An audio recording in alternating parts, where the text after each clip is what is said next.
As a superstar coming out of Queens, Nas was someone I really looked up to. Hey yo, Eeze! Demand discipline. I'm not suggesting you drop all of your day one homies the second you taste a little success. Those are the people who know you best. And if they're true friends, they'll keep it the most real with you.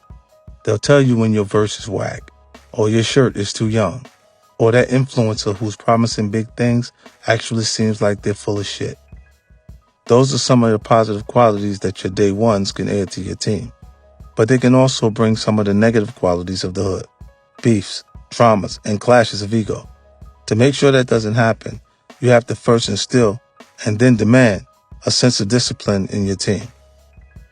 That became clear to me early in my career when I was supposed to perform with Nas at a concert in Central Park. Getting to share a stage with him was a big deal to me. As a superstar coming out of Queens, Nas was someone I really looked up to. When I got to the venue, Nas was already there, and it looked like he brought all of Queensbridge with him. There must have been a couple dozen guys from Queensbridge standing backstage, drinking, smoking, and hyping themselves up for Nas' set. I realized they didn't know what to do with the energy they were creating. It was like they were starting a fire they couldn't contain. Sure enough, they started fighting with each other. It was Queensbridge versus Queensbridge. Even though his crew was turning on itself, Nas was either unwilling or unable to put out the fire. Soon the cops got called, and the concert got shut down before Nas even stepped on stage.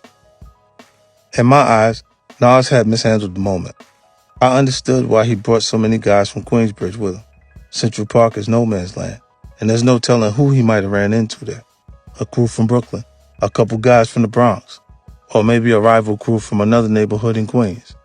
It was smart to make sure he was surrounded by his own people. What wasn't as strategic was the failure to keep them in check.